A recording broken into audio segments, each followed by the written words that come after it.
This is Robert Simpkins, Full Sail Economics class. The country I chose to research, or actually the continent, is Australia to do the Born Identity movie. As you can see, Australia is a very beautiful continent. Um, as it's an oceanic continent with over 7 million square kilometers of total land and water. It's just slightly smaller than the United States, mostly low plateau with deserts. There's fertile plain in the southeast. It's actually the smallest continent, but the sixth largest country in the world.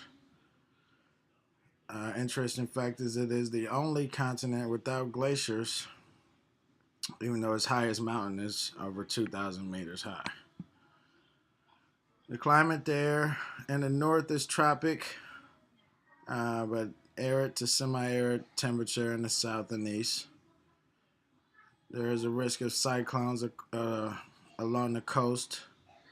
There's a risk of severe drought, and there's a low amount of good drinking water there.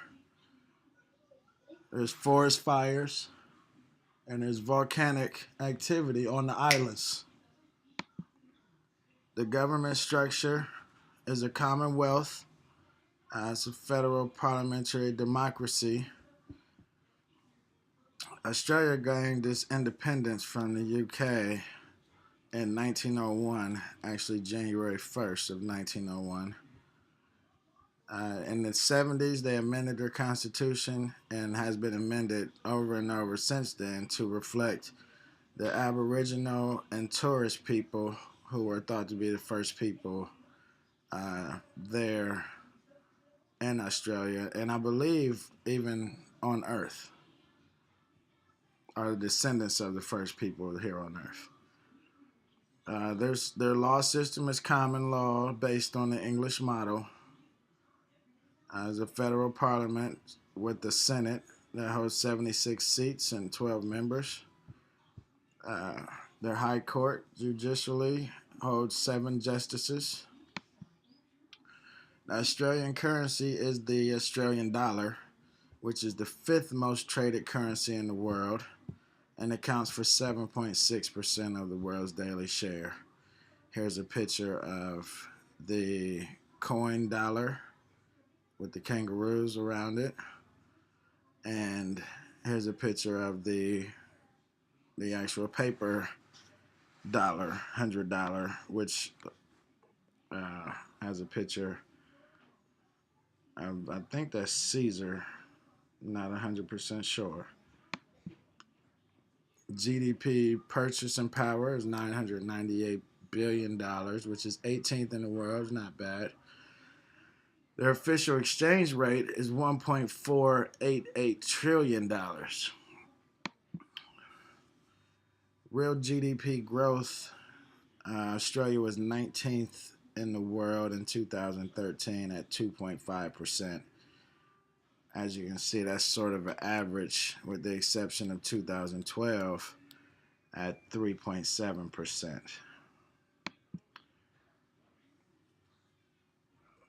The per capita GDP in 2013 is 43,000, which is actually higher than previous years, with 42.5 in 2012 and 41.7 in 2011. The wealth distribution in the population, a household gets about 54.5%. Government gets around 18%.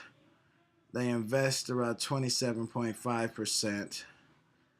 And they export the most coal in the world at about 20.8%. In 2008, they ranked 117th in the countries in distribution of family income, which is pretty good. Now, one thing we do have to keep aware of is that there are very high interest rates in Australia. No known enemies at the time that I was able to research about. Not too many things that we have to worry about.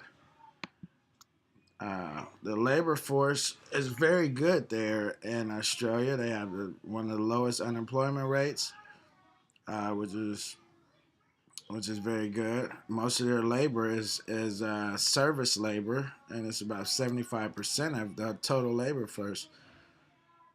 You see, industry and agriculture round up the rest of that 100% of the labor force, with most of it being in industry. So a very small percentage of agriculture there in Australia.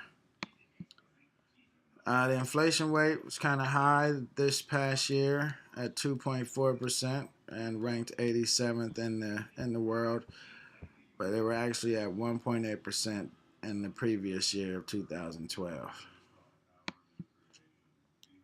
As far as transportation, there's 480 airports in Australia, ranking them at 16 overall.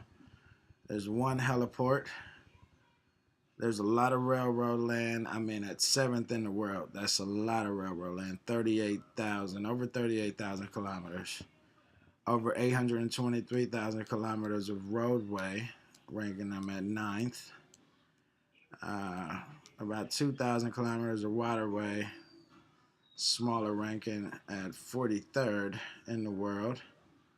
So there's plenty of transportation choices there in Australia. As I've said before, the main export in Australia is coal. They ranked 23rd in 2013 at 251 billion. 2012 was slightly higher at 257, almost 258 billion. They import machinery, computers, telecommunication, crude oils, and petroleums. They spend about 246 billion in 2013, which is a lot lower than 2012, ranking them at about 22nd in the world. Other population demographics, there's 92% white people there and 7% Asian. So it's pretty clear cut as far as, breaking down who's there or what type of people are there. And most of them, over 75%, speak English. And there's over 22 million total, which is 57th in the world. I know there's around 7,000 to 8,000 people last counted there as immigrants from Afghanistan. So that's pretty interesting.